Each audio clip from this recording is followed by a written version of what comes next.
Happy എല്ലാവർക്കും എന്റെ സ്വാഗതം. ഇന്ന് നമ്മൾ കാണാൻ പോണ ആപ്പ് എന്തെന്ന് വെച്ചാൽ കോളർ നെയിം അനൗൺസർ. അതെ, ഈ ആപ്പിൽ നമുക്ക് വിളിക്കുന്നവരുടെ പേര് കേൾക്കാൻ പറ്റും. വിളിക്കുന്നവരുടെ പേരിന് ഈ ആപ്പ് പറയിപ്പിക്കും. അതേപോലെ നമുക്ക് SMS നോട്ടിഫിക്കേഷൻ വന്നാലോ അൺനോൺ കോൾസ് വന്നാലോ വെറും ഒരു സൗണ്ട് ആയിട്ട് മാത്രമല്ലാതെ ഇത് വന്ന് ആ അനൗൺസ്മെന്റ് ചെയ്യും. ഈ ആപ്പിനെ എങ്ങനെ ഇൻസ്റ്റാൾ ചെയ്ത് യൂസ് ചെയ്യുന്നതെന്ന് നമുക്ക് ഇപ്പൊ നോക്കാം. പ്ലേ സ്റ്റോറിൽ കയറിയിട്ട് കോളർ നെയിം അനൗൺസർ അതിനെ ഇൻസ്റ്റാൾ ചെയ്ത് ഓപ്പൺ ചെയ്യണം. ഇതിനെ ഡിഫോൾട്ടായിട്ട് നിങ്ങൾ സെറ്റ് ചെയ്യണം. പെർമിഷൻ കേൾക്കുമ്പം കേട്ടിട്ട് കോൾ അനൗൺസറിന് നിങ്ങൾ ഇനേബിൾ ചെയ്തെങ്കിൽ അത് അലോ കേൾക്കും. ആ അലോനെ കൊടുത്താൽ നമുക്ക് ആര് വിളിക്കണോ അവരുടെ പേര് നമുക്ക് അനൗൺസ് ആകും. അവരുടെ പേരിനെ ഈ ആപ്പ് പറയിപ്പിക്കും. അതേപോലെ നമുക്ക് വാട്സപ്പിൻ്റെ ചാറ്റിൻ്റെ കൂടെ അനൗൺസർ സെറ്റ് ചെയ്യാം. പിന്നെ ബാറ്ററി ലോ ആയിരിക്കണം, ഫാസ്റ്റ് ആയിരിക്കണം, അതും നമുക്ക് ഇത് ചെയ്യാൻ പറ്റും. പിന്നെ പ്രൈവസി പോളിസി ചെക്ക് ചെയ്യാം.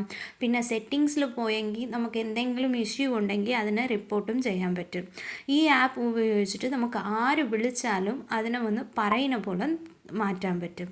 കണ്ടല്ലോ, ഈ ആപ്പിന്റെ ലിങ്കിനെ ഞാൻ താഴെ ഡിസ്ക്രിപ്ഷനിൽ തരാം. അതിന് ക്ലിക്ക് ചെയ്ത് നിങ്ങൾക്ക് ഈസി ആയിട്ട് ഇൻസ്റ്റാൾ ചെയ്യാൻ പറ്റും. പിന്നെ ഈ വീഡിയോ ഇഷ്ടപ്പെട്ടിരുന്നാൽ ലൈക്ക് ചെയ്യുക, തങ്ങളുടെ ഫ്രണ്ട്സിനോടൊപ്പം ഷെയർ ചെയ്യുക. തങ്ങൾക്ക് എന്തെങ്കിലും ക്വയറി ഉണ്ടെങ്കിൽ താഴെ കമന്റ് സെക്ഷനിൽ കമന്റ് ചെയ്യുക. ഇതുപോലെ വേറെ ഒരു വീഡിയോടൊപ്പം ഞാൻ നിങ്ങളെ കാണാം. അതുവരെ ബൈ.